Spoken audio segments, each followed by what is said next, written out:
Glória a Deus. Meus irmãos, a paz do Senhor Jesus. Amém.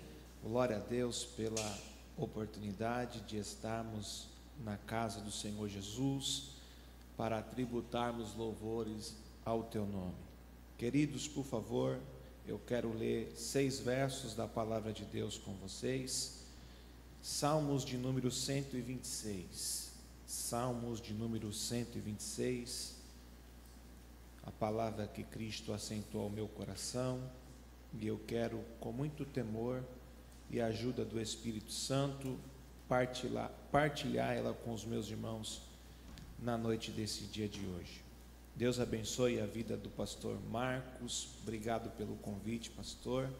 É muito bom estar aqui com vocês. Deus continue abençoando poderosamente a vida da irmã Aninha, toda a família do pastor Marcos, para a glória de Deus. Quantos encontraram a referência bíblica?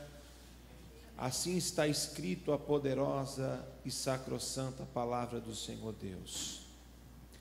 Quando o Senhor trouxe do cativeiro os que voltavam a Sião, estavam como os que sonham. Então a nossa boca se encheu de riso e nossa língua de cânticos. Então se dizia entre as nações: grandes coisas fez o Senhor a estes, grandes coisas fez o Senhor por nós, e por isso estamos alegres. Faze-nos regressar outra vez do cativeiro, Senhor, como as correntes do sul. Os que semeiam em lágrimas cegarão com alegria. Aquele que leva a preciosa semente, andando e chorando, voltará sem dúvida com alegria, trazendo consigo os seus molhos. Louvado é o nome do Senhor Jesus. Queridos, os salmos que acabamos de ler, só pela leitura nos impulsiona a glorificar o nome do Senhor. Estes salmos é um dos salmos mais lindos para mim, Bruno, dentro dos 15 salmos de degraus que temos dentro dos 150 salmos compostos. Quando nós olhamos para o contexto destes salmos, nós precisamos compreender que estes 15 salmos de degraus também é conhecido como salmos de romagem. Romagem significa peregrinação, e é justamente esse o contexto que este salmo ele é escrito. O pano de fundo destes salmos está registrado no primeiro verso, aonde nós iremos encontrar a palavra cativeiro. O período que está sendo escrito esta canção é justamente o período em que o povo do Senhor está sendo liberado para retornar para Jerusalém. Então, o contexto destes salmos é o cativeiro. Quando nós aplicamos o conceito da palavra cativeiro, nós entendemos que é aprisionar, limitar da pessoa o direito de ir e de vir, que a pessoa trabalhe de uma forma indigna e esta forma ela não tenha uma remuneração adequada, afinal não vai ter com isso uma alimentação sadia e muito menos uma moradia. E é justamente esse o contexto que o povo de Deus está passando no cativeiro. Na história do povo de Deus, nós iremos encontrar 3 períodos de cativeiro. 3 períodos de cativeiro nós iremos encontrar na história do povo de Deus. O primeiro cativeiro, o povo hebreu, ainda nem tinha alcançado a terra que o Senhor prometeu lá atrás para Abrão, quando disse para ele: saia da casa do teu pai, vai para uma terra que eu te mostrarei, far-lhe-ei de você uma grande nação. O primeiro período que o povo hebreu vai passar de cativeiro, nós vamos entender que ocorreu no Egito, quando Faraó está limitando o acesso do povo do ir e do vir. Afinal, Faraó não quer os deixar partir. Aonde Faraó está restringindo a alimentação, e não é uma alimentação digna, afinal eles só se alimentavam de legumes, conforme diz a palavra do Senhor, pepino, cebola, entre outros. E nós vamos entender que a moradia, a condição mínima de qualquer ser humano sobreviver, eles não tinham. Porém, queridos, nós precisamos entender que o povo de Deus, o ser humano, o nosso Deus jamais nos criou para ser escravo de qualquer situação. Deus nos criou para ser livre. E isso nós encontramos, pastor Marcos, desde a criação do ser humano no Gênesis, quando Deus formou o primeiro homem e a primeira mulher. Nós vamos observar que Deus dá o direito de liberdade de ir e de vir e de fazer o que eles entenderem. O que Deus impõe é limites. Deus diz: olha, aqui no meio do jardim está um limite, o fruto, e eu quero que vocês não comam dele. Deus impõe, mas o direito de escolha e de decisão está sempre na mão do ser humano. Por quê? Deus criou o homem para ser livre, para arcar com as escolhas e decisão da sua vida. Então, quando o povo de Deus, o povo hebreu, está sendo oprimido pelas garras de Faraó, Deus não está contente com isso, a ponto de Deus enviar o libertador Moisés para tirar com mão forte o povo daquela situação. Afinal, o Senhor disse para Moisés: olha, diga para Faraó que o eu sou te enviou. Quem está te enviando é o eu sou. Você pode não saber falar, você pode não achar que tem capacidade, mas o eu sou vai na tua frente. Fácil não vai ser, simples não vai ser, porém o eu sou vai estar contigo. Você sabe a história, vem as pragas, até que chega a última praga, a praga do primogênito, aonde atinge a sua casa e não tem condição. Ou seja, o povo agora vai seguir para o deserto, para então alcançar a terra que Deus prometeu lá atrás para Abraão. Você sabe a história, o povo chegou na terra, uma terra boa, uma terra que mana leite e mel, uma terra próspera, porque Deus cumpre pelo que diz. Afinal, Deus não é homem para que minta, e muito menos filho do homem para que possa se arrepender. Passou tempo, mas Deus cumpre. Nós só precisamos entender o tempo de Deus, a vontade de Deus e o querer de Deus. Deus cumpriu. É tanto que quando Josué, que é da antiga geração, juntamente com Caleb, que achega a terra, e Josué é a referência daquela situação, ele vai dizer ao povo assim: olha, nós estamos na terra que Deus prometeu, e aqui tem diversos deuses, e se vocês quiserem adorar os deuses em cuja terra habitais, a escolha é de vocês, porém eu e minha casa tem um posicionamento: nós serviremos ao Senhor, nós serviremos ao Senhor. Então Deus é fiel, cumpre no povo hebreu aquilo que prometeu, dá uma terra boa, uma terra próspera. Ou seja, o povo agora tem uma localidade geográfica para dizer: é minha, eu habito a essa região, eu sou desta localidade. Porém, queridos, tudo isso que eu estou dizendo para você direcionado de uma forma teológica chamado de período teocrático.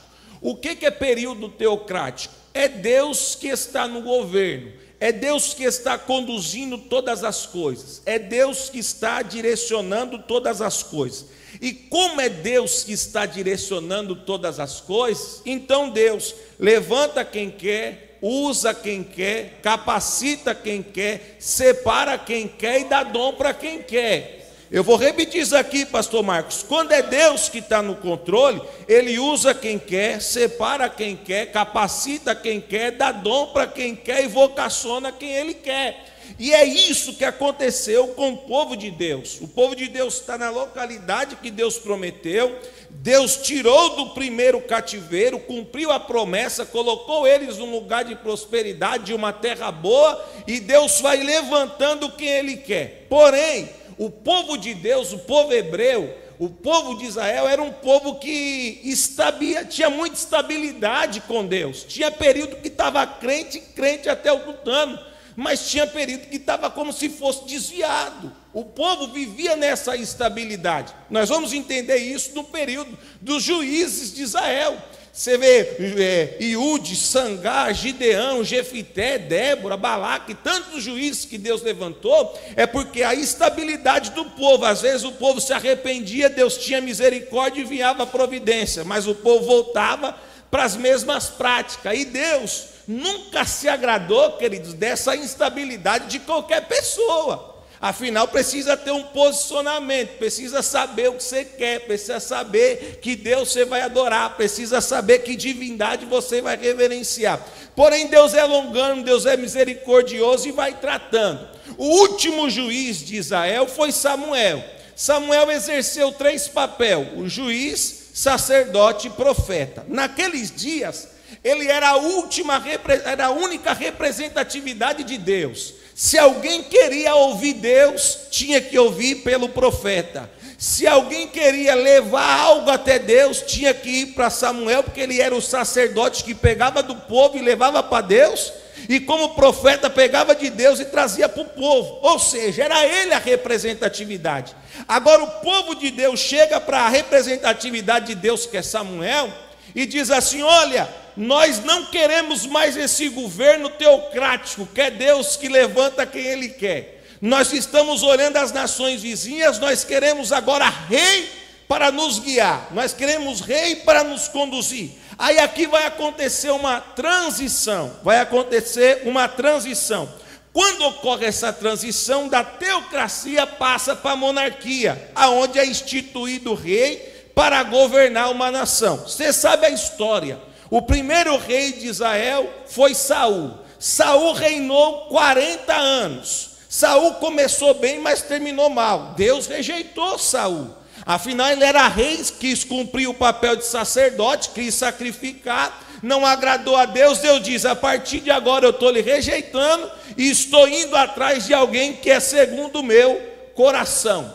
Nós vamos entender que os 3 primeiros reis de Israel totalizaram 120 anos de reinado. Afinal, os 3 primeiros reis de Israel, que é Saul, Davi e Salomão, todos eles reinaram 40 anos, totalizando 120 anos. Se nós entender nesse reinado, queridos, nós precisamos entender que há certas situações particulares de cada um. O de Saul está descartado. O de Davi é reverenciado. Se nós for lá em Israel agora e perguntar qual é o rei que vocês reverenciam, vai dizer: é Davi. Davi é excepcional. Evangelista aí, Davi era fora de série, o maior salmista de Israel, estrategista, homem de guerra, compositor, músico, pastor de ovelha. Meu irmão, o camarada era fora de série. Afinal, é aquele que Deus diz: na terra segundo o meu coração só tem Davi, não achei ninguém igual. Era excepcional, porque ele entendia, querido, que o que importava não era o trono, não era a cadeira, não era o reinado, não era a posição. Nós vamos entender isso no Salmo 51, quando ele tem aquele estado do pecado que ele comete. Ele diz assim: Senhor, se for para tirar trono, tira. Se for para tirar coroa, tira. Se for para tirar reinado, tira. Se for para tirar qualquer coisa de mim, pode remover, Senhor, mas a tua presença, eu não abro de mão da tua presença. Senhor Deus, porque sem a sua presença eu não sou nada, sem a tua presença eu não toco mais harpa e demônio vai embora, sem a tua presença eu não consigo vencer o leão, sem a tua presença eu não consigo vencer o urso, sem a tua presença, Senhor, eu não consigo derrubar Golias, sem a sua presença os filisteus, Senhor, vão me vencer, mas com a tua presença eu venço o leão, eu expulso o demônio, eu venço o urso e eu derrubo Golias, porque o Senhor está comigo. Levanta a mão que tem uma profecia para a tua vida. Com a presença do Senhor ao nosso lado, não tem luta que nós não venceremos, não tem prova que nós não iremos vencer, não tem deserto que nós não vamos passar com o Senhor, porque Ele está conosco mediante a tua poderosa presença. Louvado é o Senhor. Davi era excepcional, queridos, porém era de guerra, era de batalha. É ponto, se você entender o contexto, ele tinha o desejo de construir o templo, mas por causa de ter uma mão de sangue, por tudo aquilo que fez, por todas as coisas que cometeu, o Senhor disse: não, a sua descendência, ou seja, o teu filho vai construir. Morreu, porém teve a transição. Quem assume o reinado é Salomão. Salomão é excepcional, querido. Ninguém teve a sabedoria de Salomão. Afinal, em sonho, o Senhor o visitou e disse: pede o que quiser. Ele disse: eu sou novo, Senhor Deus, não tenho tanta sabedoria para entrar e sair no meio do povo, mas Senhor, me capacita, me dê sabedoria para conduzir, para entrar e sair no meio do teu povo. O Senhor disse: você poderia pedir qualquer coisa, você poderia pedir ouro, pedir prata, pedir fartura, pedir paz, pedir prosperidade, mas como você pediu sabedoria e me agradou, eu estou te dando. Você vai ter a sabedoria, porque se você tem a sabedoria, você tem a certeza que vai ter fartura no teu reinado, vai ter paz no teu reinado, vai ter prosperidade no teu reinado. O teu reinado não vai ter guerra, vai ser pacífico, e você vai construir o templo que eu vou derramar glória. Irmão, quando nós sonha, e o nosso sonho está linkado ao sonho de Deus, as coisas prosperam e o nome do Senhor Jesus é glorificado. Porém, queridos, nós precisamos entender, eu estou introduzindo aqui, pastor Marcos foi muito gentil comigo, me deu um tempo muito bom para mim poder esboçar aqui a palavra. Nós vamos entender, queridos, que o problema começa a ocorrer após a morte de Salomão. Porque quando Salomão morre, quem assume o trono é seu filho Roboão. E Roboão, queridos, ele foi o oposto do avô, o oposto do pai, e quis seguir os seus próprios conceitos. É tanto que quando ele assume, diz que as pessoas vão até ele e dizem assim: olha, os impostos que o seu pai estava cobrando aqui, estava muito alto. E o povo não está tendo condição, o povo quer reivindicar para ver que você abaixa.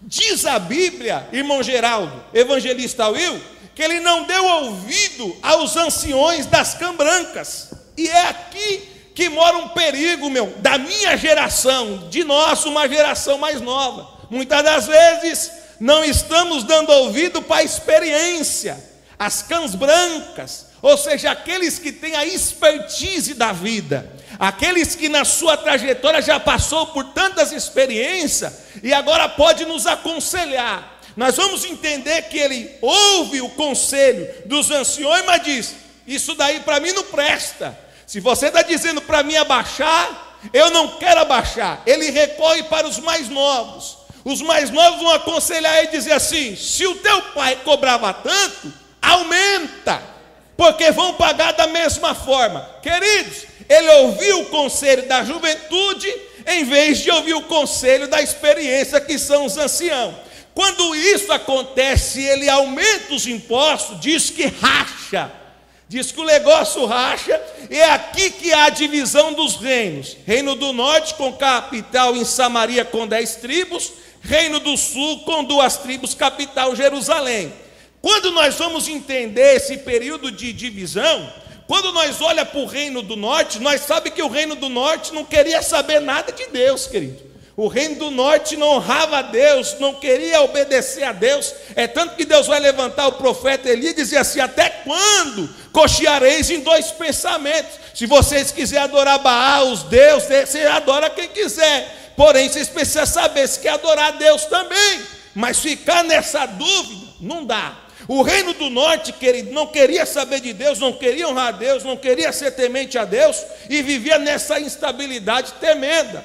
Porém, o reino do sul era aquele reino temente a Deus, mas também que às vezes dava aquela escapulida, porém era uma referência. Nós vamos entender então, queridos, que após essa divisão, vai entrar o segundo período de cativeiro. Eu disse o primeiro, introduzindo, que foi no Egito, aonde o povo ainda nem tinha uma localidade geográfica, estava ainda peregrinando e foi escravizado no Egito. O segundo cativeiro na Bíblia, nós vamos entender que foi quando os assírios invadem o reino do norte e leva eles para ser escravo na Síria. Ou seja, está aprisionando o direito de ir e de vir, de trabalhar e não ter remuneração, de não ter alimentação, de não ter moradia digna, de tudo isso que eu já introduzi da palavra cativeiro. Esse é o segundo período de cativeiro que nós vamos encontrar na Bíblia no Antigo Testamento. O terceiro é justamente que vai acontecer com o Reino do Sul, que é justamente o pano de fundo do salmo que nós acabamos de ler. Porém, queridos, na história bíblica, o Senhor já diz assim, que não faz nada, não permite nada, não deixa acontecer nada, sem antes avisar por intermédio de quem? Dos seus profetas. Deus sempre usa um profeta, um homem de Deus, uma mulher de Deus, uma criança de Deus, um adolescente de Deus, um jovem de Deus, um ancião de Deus, que vai ser boca de Deus para dizer, se arrependa, acerta, tenha misericórdia, senão virei com mão forte para você. Deus sempre avisou pelos profetas para o reino do sul, dizendo assim, se arrependa, senão virei com mão forte. Porém o povo, queridos, não deu ouvido, até que a vontade permissiva de Deus, é Deus que permite, é Deus que permite. Tem coisa que é Deus que permite para tratar comigo, com você, para tratar com a igreja. Deus permitiu que Nabucodonosor, após aquela grande batalha do Carquemes, aonde ele se torna a maior potência naqueles dias, ele então entra com mão forte em Jerusalém. Em Jerusalém, queridos, ele vai sitiar Jerusalém, segundo a Bíblia, em 3 períodos. Ele vai sitiar Jerusalém, segundo a Bíblia, em 3 períodos. No primeiro período ele vai levar o conhecimento, o vigor, a sabedoria, aqueles que eram especialistas na linguística, na astrologia, na biologia, aqueles que eram belos, formosos, aqueles que eram diferenciados. É tanto, Will, que nessa primeira leva ele vai levar quem? Daniel, Misael, Ananias e Azarias. Essa primeira leva é para ficar onde? No palácio do rei. Essa primeira leva é para estar no lugar nobre da Babilônia. Porque, querido, palácio do rei não é para qualquer um. Só vai estar quem é sábio, quem é inteligente, quem vai agregar valores para o reinado. Porque se nós pegar o conceito de Daniel no capítulo 1, no primeiro teste, quando tem aquele banquete, aquela mesa, que eles propõem no seu coração no espaço de 10 dias, dizer não vou comer, não vou beber, diz que eles estavam belos, formosos, robustos, mais do que todos. E se você decorrer a história, você vai olhar o Nabucodonosor dizendo assim, em toda a minha província não tem ninguém, senão segundo Daniel, Misael, Ananias e Azarias, com conhecimento tão excelente. Ou seja, os meninos eram bons demais. Os meninos eram capacitados por Deus demais. Mas o que era isso? Era a presença, porque a banda estava aberta para Jerusalém e dizendo, oh Deus, eu estou na Babilônia, mas eu não esqueço. Eu estou na Babilônia, mas eu sei de onde vem. Eu estou na Babilônia, mas eu sei que é a mão forte do Senhor. Eu estou aqui nesse cenário de luta, mas é a tua mão que me capacita para me vencer. Sabe por quê, queridos? Muitas das vezes nós estamos em um ambiente adverso, mas mesmo nesse ambiente adverso, o Senhor nos dá sabedoria e estratégia para nós vencer. Nessa primeira leva, Ele vai levar o conhecimento. Na segunda leva, você sabe, Ele vai levar a massa, o povo, a mão de obra. Na terceira leva, você sabe que Ele vai destruir o templo, vai acabar com tudo, pegar os utensílios, usar na casa dos seus deuses. É um negócio tremendo. Porém, queridos, o que eu acho lindo no nosso Deus é que em tudo Ele tem o controle. Quando eu estava meditando nessa palavra, meditando no período do cativeiro de Israel na Babilônia, 70 anos cruéis, eu fiquei pensando, Deus, o Senhor é lindo. Por quê? Vou explicar. Como eu disse, Deus permitiu que Daniel e seus amigos estivessem no templo, no palácio, na Babilônia. Ou seja, um lugar nobre, um lugar de destaque. Porém, paralelo a isso, no meio do povo também tinha um profeta. Você sabia disso? Que no meio do povo também tinha um profeta? Se você pegar Ezequiel capítulo 1, versículo de número 3 e 4, vai dizer assim: em frente ao rio Quebar, ou seja, no rio da Babilônia estava eu, e o Senhor me disse: põe de pé, filho do homem, e falarei contigo.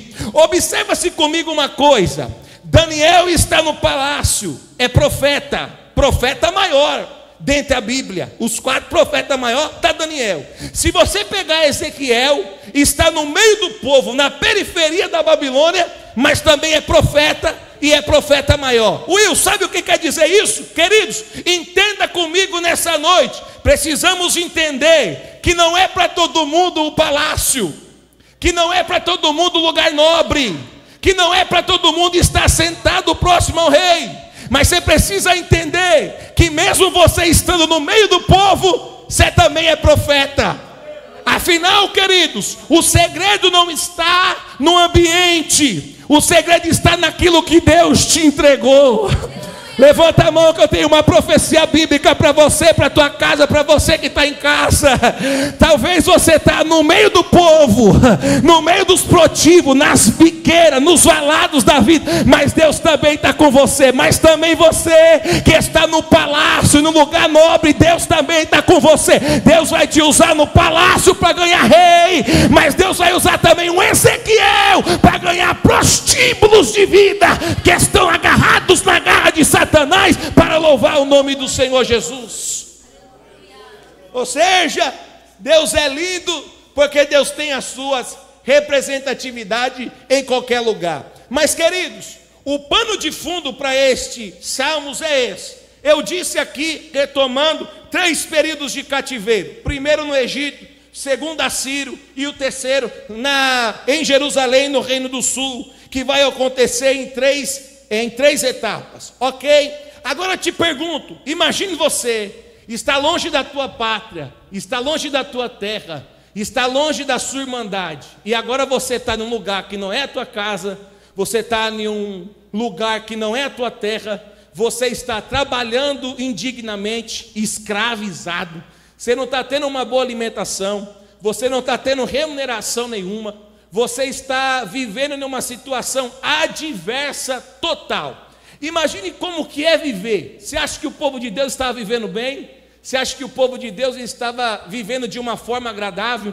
Recentemente aqui nesse púlpito, pelo nosso pastor, ele estava falando um pouco sobre missão a povos não alcançados. Falando de missão em povos não alcançados.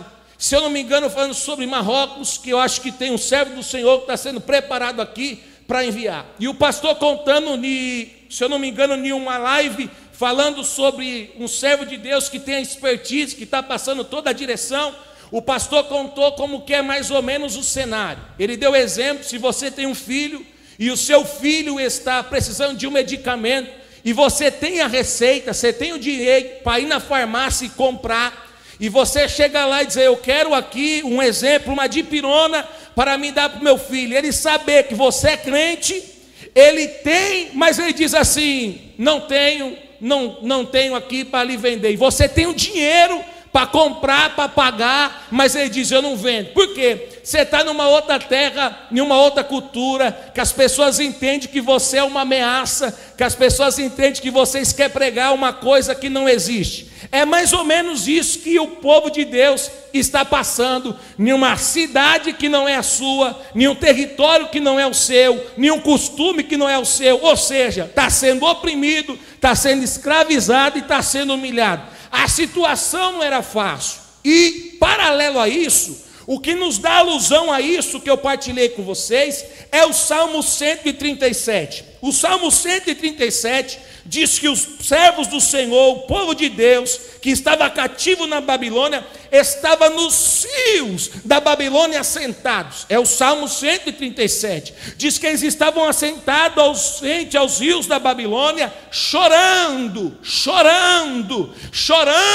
não de alegria, chorando, porque os babilônicos estavam tirando sarro deles. Chorando, porque os babilônicos chegavam para o povo de Deus e diziam assim: canta os cânticos que vocês cantavam lá em Sião, canta os louvores que vocês adoravam a Deus lá no templo, lá em Jerusalém, que era toda aquela glória. Ou seja, os babilônicos, pastor Marcos, está tirando sarro dos servos do Senhor, está rindo da situação que o povo do Senhor está vivendo. O povo de Deus está tão oprimido que eles olham para essa zombação e dizem: não tenho condição de cantar, porque estou em terra estranha. E além disso, eu peguei o meu instrumento, eu pendurei no salgueiro e disse: não tem mais como adorar. Ou seja, a prova é grande demais. E é isso, irmãninha, que o adversário da minha vida, da tua vida, da igreja, quer que nós façamos. Pegamos o nosso instrumento e penduramos no salgueiro e fazemos: não vamos mais tocar, não vamos mais cantar, não vamos mais adorar. Ou seja, eu pendurei o chamado, eu pendurei o dom, eu pendurei a vocação, eu pendurei o talento que Deus me deu, eu pendurei aquilo que Deus me confiou mediante a prova. E o nosso adversário está olhando tudo isso e está dando risada. O nosso adversário está olhando tudo isso e tirando sarro da nossa cara. Porém, eu tenho uma mensagem de Deus para você e para mim também nessa noite: que todo período de cativeiro, ele tem um começo, ele tem um meio e ele tem um fim. Todo período de cativeiro tem um começo, tem um meio e tem um fim. Eu vou pregar para você que está aqui: toda prova tem um começo, tem um meio e tem um fim. Toda luta tem um começo, tem um meio e tem um fim.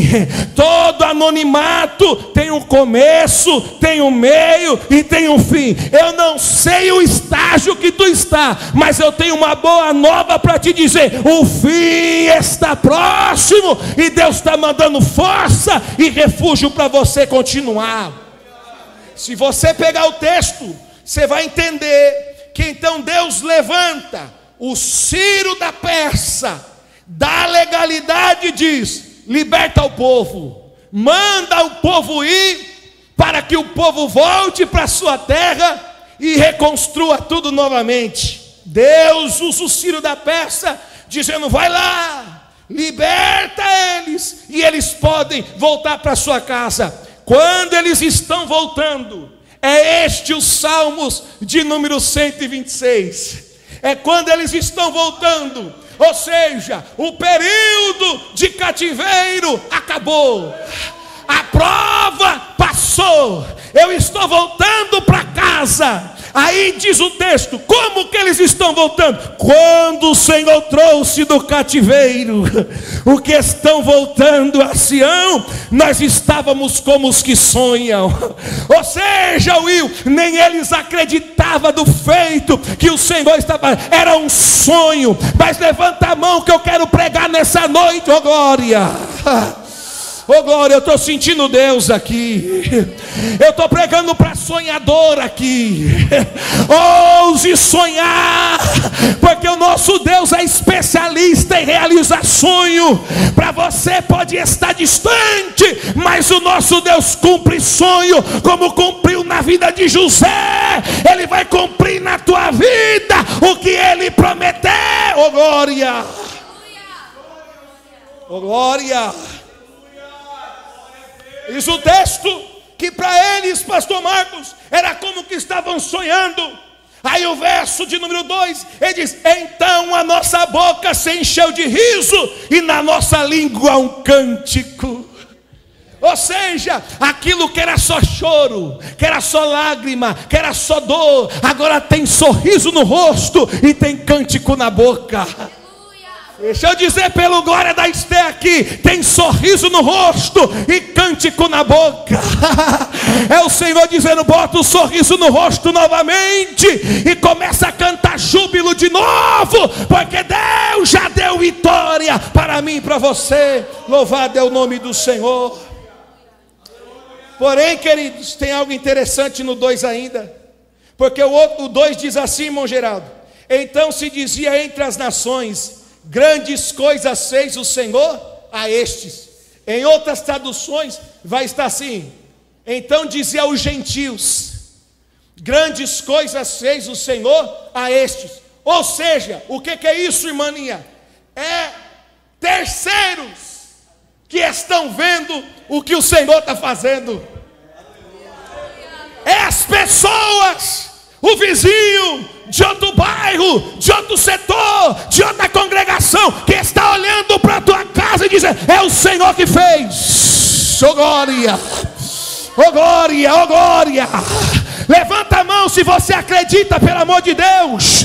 Você que está na tua casa, recebe essa profecia. O Senhor está dizendo: vão ter que dizer: foi o Senhor que fez grandes coisas a este povo. Louvado é o nome do Senhor. Queridos, grandes coisas fez o Senhor a...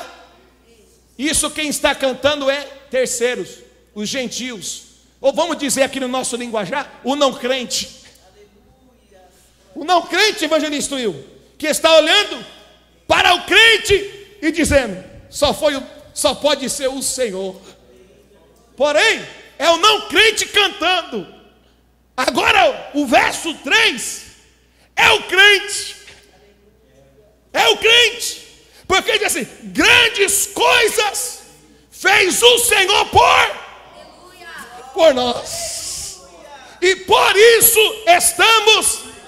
Ou seja, o não crente canta a estes, mas o crente canta é por nós. O não crente canta é Deus. O Deus dele é diferente. O Deus dele é diferente. Mas nós cantamos a Deus. É por nós que ele fez. E nós estamos alegres para adorar o nome dele. Porém, queridos, o que eu acho lindo, caminho aqui para o fim, o que eu acho lindo é que eles fazem questão de frisar: quem fez é o Senhor. Quem está fazendo é o Senhor. Ciro foi só um instrumento, mas quem usou ele para dar liberdade ao povo foi o Senhor. E deixa eu dizer algo para você aqui. Olhe bem para mim agora, por favor. É o Senhor que faz. Eu vou dar duas referências bíblicas que é o Senhor que faz. Jeremias 33, 2. Você já parou para pensar? Jeremias 33, 2. Se puder a mídia me ajudar, eu agradeço, Paulinho. Jeremias 33, 2. Nós gostamos muito do 3, né? Mas você já leu o 2? O 2 fala de 3 maravilhas do Senhor. A primeira está lá: o Senhor que faz, o Senhor que faz, o Senhor que forma, o Senhor que estabelece. O Senhor que faz, o Senhor que forma, o Senhor que estabelece. O Senhor que faz, o Senhor que forma, o Senhor que estabelece. Eu vou repetir pela mão levantada do irmão: o Senhor que faz, o Senhor que forma, o Senhor que estabelece. É o Senhor que está dizendo: é eu que vou fazer, é eu que vou formar e é eu que vou estabelecer, porque eu sou Deus. Queridos, a primeira coisa, a referência bíblica é Jeremias, como eu disse, 33:2, o Senhor faz, o Senhor faz. A segunda, o irmão Geraldo já leu aqui. Se nós pegar o Salmo 46, me ajuda a mídia. Se nós pegar o Salmo 46, vai falar de 3 dádivas de Deus. A primeira é a que o Geraldo diz: Deus é, Deus é, Deus é. Está no verso primeiro. Deus é. O que Deus é? Refúgio, fortaleza, socorro bem presente na hora da angústia. A segunda dádiva do Salmo de Deus, no Salmo 146, está no versículo 5. Versículo 5, que diz: Deus está onde? No meio dela, e não será abalada. Deus ajudará ao romper da manhã. A terceira dádiva de Deus, que é a que eu aplico aqui, está, olha lá, que mídia boa. É a que Ele faz, Ele faz, Ele faz, Ele faz. O que Ele faz? Ele faz cessar as guerras até o fim da terra. Ele corta o laço, quebra a lança, queima os carros no fogo. Ele diz: aquietai-vos e sabei que eu sou Deus, serei exaltado entre as nações. O Senhor está dizendo: eu vou fazer na tua vida, na tua casa, nos teus sonhos, nos teus projetos. Eu sou Deus que faz. Eita! Eita!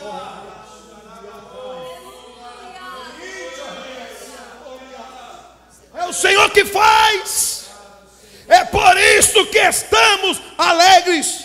Aí no quarto ele faz: Senhor, faz regressar outra vez, Senhor, do cativeiro, como as correntes do sul. Aqueles estão fazendo alusão ao Neguebe. Mas eu termino agora no verso 6. No verso 5 e verso 6. Ele diz assim: os que semeiam em lágrimas. Fechei a Bíblia. Oh, evangelista Will. Ele diz: os que semeiam em lágrima cegarão com alegria. Oh, querido, quantas vezes chorando, gemendo na prova, na luta, mas está levando a boa palavra, a boa semente, porque você sabe que o que Deus te deu é coisa rara, e a nutrição daquela semente é as tuas lágrimas mesmo que está regando ela. Mas eu tenho, eita, pastor Marcos, eu estou sentindo Deus aqui.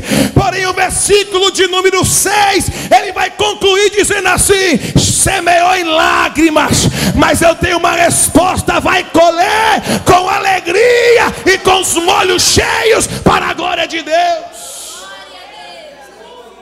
É mitzvah. Eu dizer para você, eu encerro, eu oro e encerro. No cativeiro foi choro, foi luta, foi 70 anos cruéis. Mas como eles estão voltando, conforme esses versos que lemos, de 3 formas: sorriso no rosto, cântico na boca e com os seus molhos transbordando pela colheita. Sorriso no rosto, cântico nos lábios, ou cântico na boca, como queira, e com os molhos da colheita jubilante. É isso que o Senhor Deus tem para nós. Eu não sei como se entrou aqui, mas você vai voltar com sorriso, com cântico e com colheita. Com sorriso, com cântico e com colheita. Para gravar: com sorriso, com cântico e com colheita, para a glória de Deus. Por favor, eu quero orar. Obrigado, Jesus. Você pode estar ao lado de alguém nesse momento. Primeira vez que eu peço isso aqui. Está do lado de alguém, ora com ele, ora com ela. Às vezes a luta é travada mesmo, querido, eu sei disso. Mas o nosso Deus não nos abandona. O Senhor está dizendo para você que está em casa: fica tranquilo. Descansa o teu coração. Eu sou Deus que estou no controle. Vai voltar a sorrir, vai voltar a cantar, e vai colher com júbilos de alegria para a glória de Deus. Pai, obrigado, Jesus, por esta noite, pela tua palavra, por estar na tua casa. Jesus, continua abençoando, Senhor Deus, o teu povo, a tua igreja, os teus filhos. Continua abençoando, Senhor Deus, nossa vida, os nossos sonhos. Nós somos sonhadores, Jesus. Nós sonhamos, Jesus, porque o Senhor é Deus que realiza sonho. Oh Deus, Senhor Deus, abençoa, Pai, para nós cantar. Grandes coisas fez o Senhor por nós, e por isso, Senhor, estamos alegres. Senhor Deus, os terceiros não crentes vai ter que olhar e dizer: foi o Senhor que fez, foi o Senhor que abençoou, foi o Senhor que restaurou essa casa, foi o Senhor que libertou este homem, foi o Senhor que abençoou essa empresa, foi o Senhor, meu Deus. E por isso hoje, nesta quinta da graça, nós queremos te agradecer por tudo, Deus. Assim nós oramos, agradecidos sempre, em nome de Jesus. Dá um abraço em 2 ou 3. Obrigado, pastor Marcos.